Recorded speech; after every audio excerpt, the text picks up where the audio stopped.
Oi, todo mundo! Estou aqui mais uma vez para falar outra parte do relato sobre como foi crescer em uma família com dinâmica narcisista.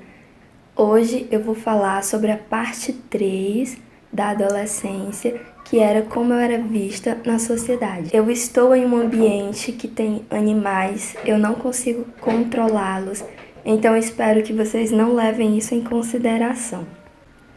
Bem, gente, na adolescência, eu acredito que eu era vista na escola e na sociedade como uma garota muito tímida, muito inteligente.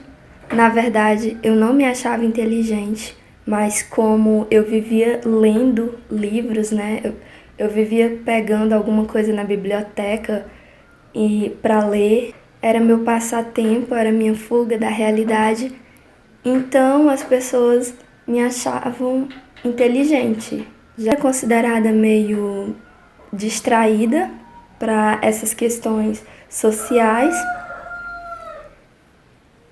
e estranha. Então eu era tímida, inteligente, distraída e estranha.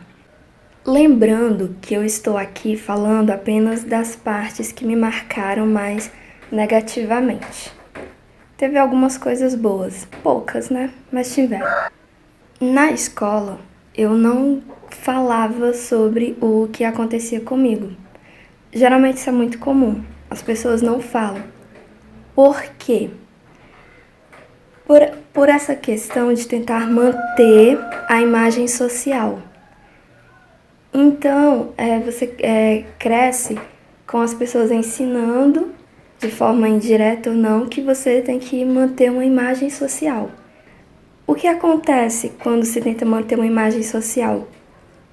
Os abusadores, eles ficam impunes e a vítima fica desprotegida.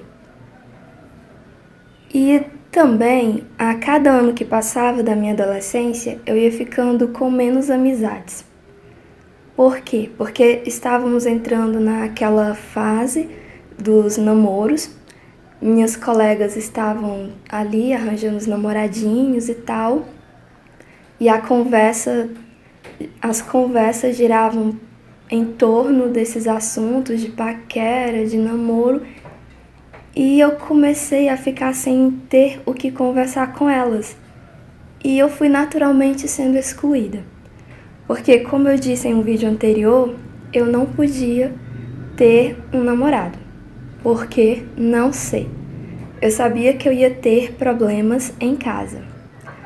Ao mesmo tempo, eu tinha que ficar com alguém. Eu tinha que arranjar alguém para ficar, para poder falar. Sim, gente, isso acontecia, insegurança típica da adolescência. Para poder mostrar para as minhas colegas que eu era, entre aspas, normal. Então, eu ficava com algum garoto para mostrar para as minhas colegas que eu era normal, mas eu não namorava para não ter problema em casa. E isso dava muita confusão na minha cabeça, sabe, essa pressão de não pode em casa, na escola aquela pressão social, você tem que seguir esse caminho, senão será excluída. Aí aquele dilema, você prefere o quê? Ter problemas em casa ou ser excluída na escola? Era um grande dilema, que durou toda a minha adolescência. Um outro azar que eu tive na adolescência foi a vizinhança. A minha rua era cheia de, principalmente, mulheres desocupadas e frustradas que viviam na calçada e que não tinham mais nada o que fazer a não ser se intrometer na vida alheia. E não sei por que razão eu era o alvo predileto delas. Aliás, é impressionante como eu tinha essa capacidade de atrair esse tipo de pessoa para a minha vida. Eu lembro que eu ouvia muitas frases do tipo santinha do pau oco, quanto mais sonsa, mais onça. E elas colocavam essas coisas na cabeça da minha mãe. E a minha mãe, como era muito preocupada em manter a imagem social, ela me prendia mais ainda, sendo que eu já era super presa. E tinha uma outra vizinha que, nossa, eu criei muita aversão a ela. Que é aquela vizinha que eu falei que ela queria se intrometer até na roupa que eu vestia. Ela queria bancar a minha mãe, sabe? E manipulava a minha mãe. Aliás, a minha mãe, ela sempre foi uma pessoa muito sem personalidade. Todo mundo manipulava ela. Filhos, vizinhos, qualquer pessoa era capaz de manipular ela. Ela queria agradar todo mundo, manter uma boa imagem. Aí acabava não prestando atenção realmente nos filhos. Essa vizinha, quando eu tava com uns 18 ou 19 anos, ela ficava falando frases tipo: "Ah, essa aí a fulana bota cabresto", falando da minha mãe. E eu sentia muita raiva.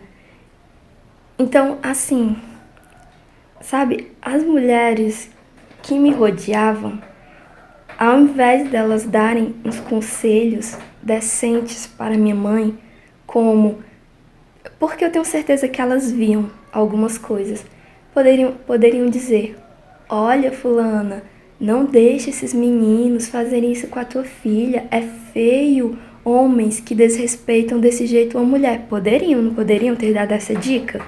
Já que minha mãe era fácil de ser manipulada para agradar a sociedade? Poderiam, mas não, elas não se intrometiam nessa parte, achavam era bonito.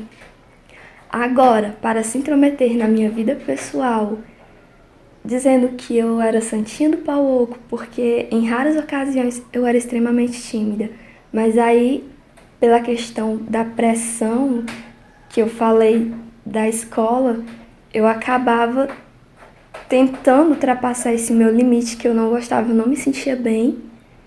E quando eu finalmente conseguia, eu sempre levava tiros de todos os lados, né? E em casa também era assim. Lembra daquele meu irmão chato?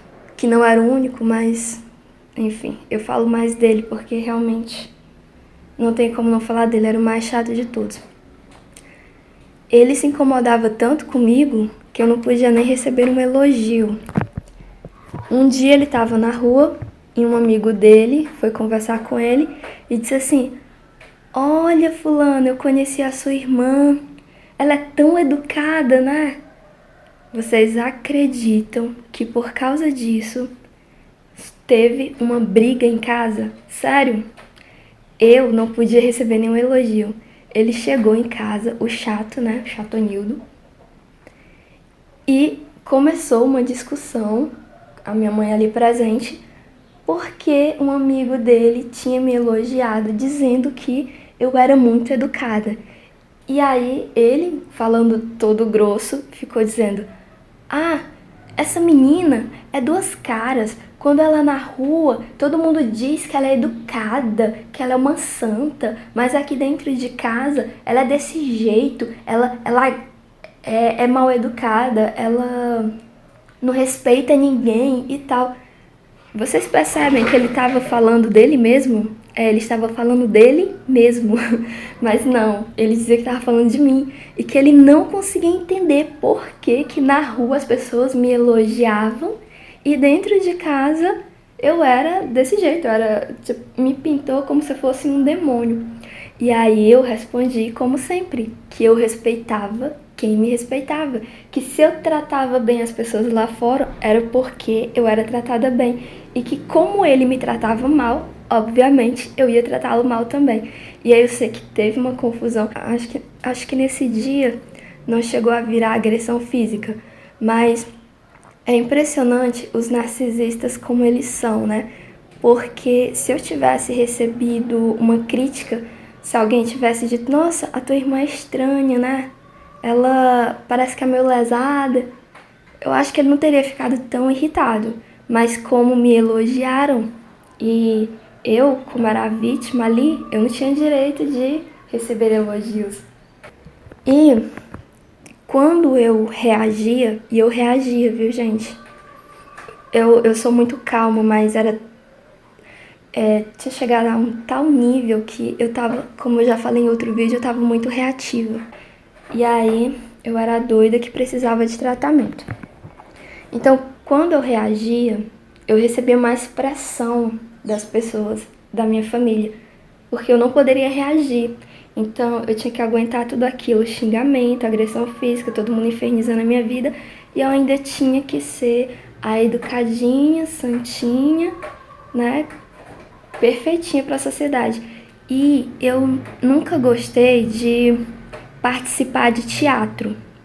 Se eu não gosto de uma pessoa atrás, nos bastidores, eu não vou fingir que gosto dessa pessoa na plateia. Por causa disso, eu não gostava quando chegava visitas em casa, porque quando chegava visitas em casa, as pessoas que eu tinha aversão tentavam ficar perto de mim para manter a pose. E aquilo me irritava. Então eu saía de perto e eu ia pro quarto, eu ia pro canto, eu ia para qualquer lugar, eu não gostava de ficar ali. Consequentemente, o que as visitas pensavam de mim? As visitas pensavam que eu era muito estranha. Nossa, mas ela não veio nem falar com a gente. Assim, o ideal é que quando chega uma visita em casa, você vá lá falar com a visita. Mas eu não tinha paciência daquele teatrinho de fingir que eu era todo amorzinho com aquelas pessoas da minha família, sendo que eu não era. E uma coisa que eu tenho que falar da minha mãe é que é o seguinte: ela é uma narcisista oculta, né? Como toda narcisista, tem aquela necessidade de valorização. Ela nunca vai admitir isso, mas de uma certa forma, ela colocava assim os meus irmãos contra mim. Por exemplo, digamos que ela queria que eu lavasse a louça. E por alguma razão, naquele momento eu não poderia. Ou porque eu já estava criando uma aversão da minha mãe. Então eu queria esperar que ela saísse para que eu fosse lavar as louças. Mas ela queria exatamente naquele momento. E eu não ia lavar as louças e ela começava a me criticar. Um dos meus irmãos, ou dois, geralmente um só, ele entrava no meio da briga. E aí tinha a desculpa para me bater, porque eu tinha que respeitar a mãezinha, entendeu? E aí geralmente eu apanhei muito nesse contexto em que ela criava uma situação que podia esperar um pouco, mas ela queria naquele momento. Aí um deles se intrometia no meio para ficar do lado dela e batia em mim. E eu ficava mais revoltada ainda. E aí eu dizia: olha, ele bateu em mim, você não vai fazer nada? E aí ela respondia: ah, mas foi porque você não quis me obedecer. Ou seja, ela justificava a agressão dele.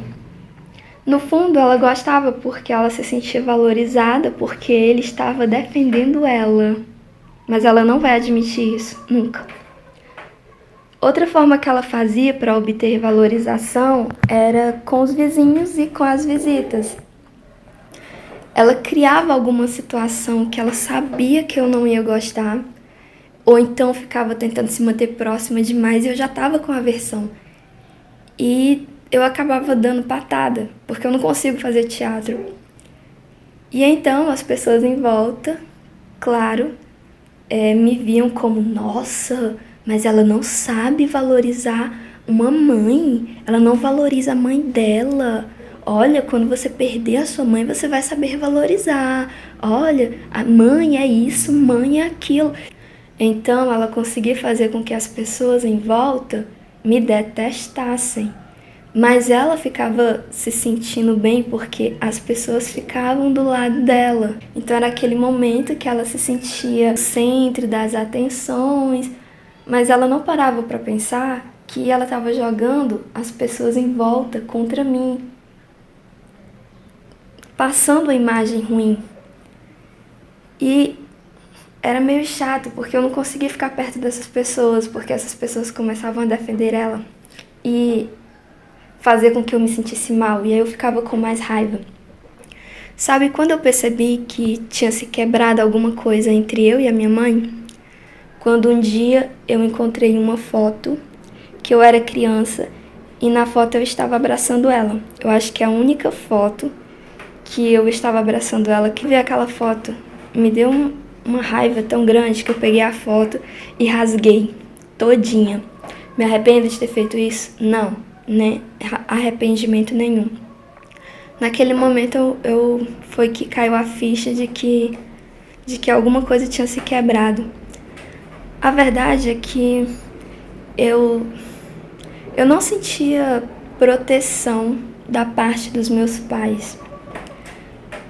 Eu não achava que eles me protegiam, especialmente minha mãe, que meu pai é mais ausente. Minha mãe. Sempre parecia que ela jogava, parecia não, ela jogava as pessoas contra mim. Então isso acabava me isolando. Ela adorava dizer frases tipo: nossa, como minha filha é ingrata. Única filha que eu tenho e é ingrata desse jeito. Não sei o que eu fiz para ter uma filha assim. Aquilo foi tanta pressão ao longo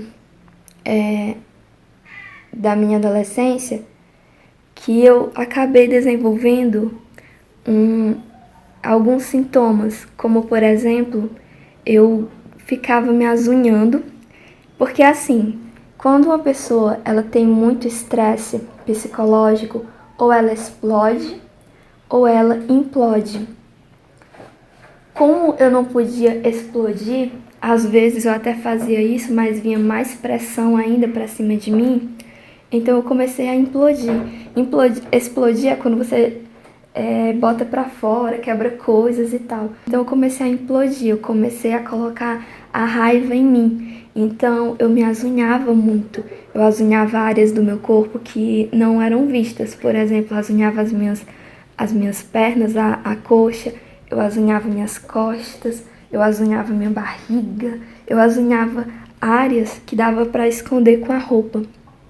E eu também tinha uma mania de ficar arrancando o meu cabelo, que era uma forma de extravasar minha raiva.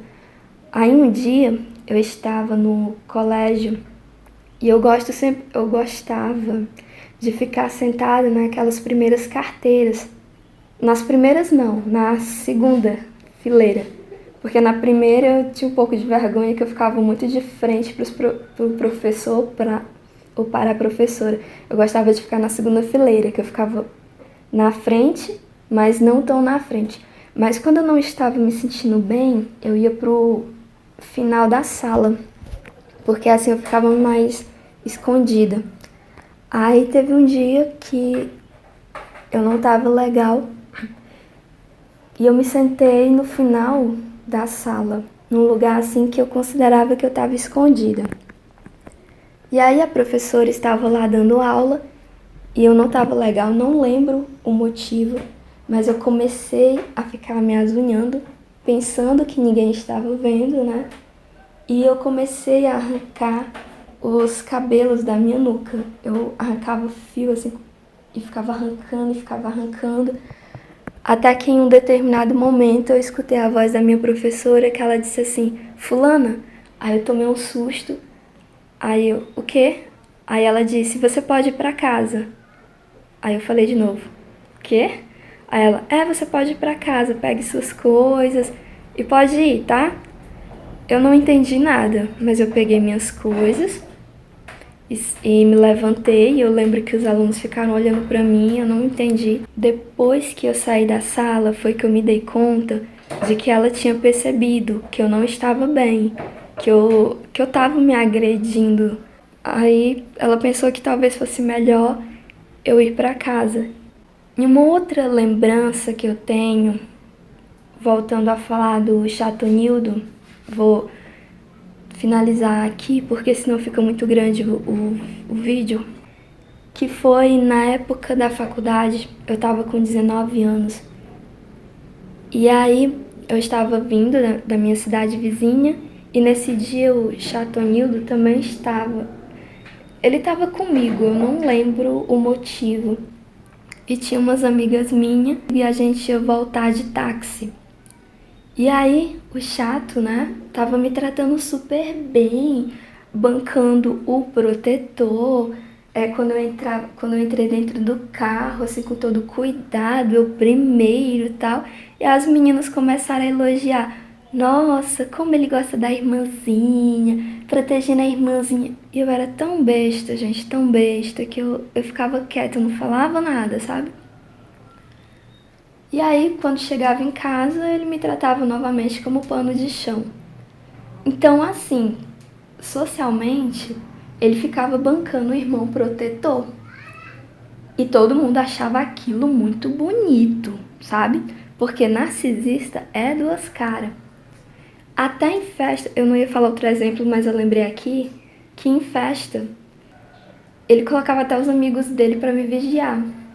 E aí os amigos dele, eu lembro de um que apareceu pra mim até com os braços cruzados. E disse assim, olha, aí eu tava conversando com o rapazinho, né? Aí disse assim, olha, eu vou falar pro teu irmão, viu? Aí eu me virei pra ele, o que que você tem a ver com a minha vida? Sabe, até os amigos dele me vigiavam e todo mundo achava muito fofo como ele tinha ciúmes da irmãzinha e cuidado com a irmãzinha. Gente, me dava um nojo tão grande.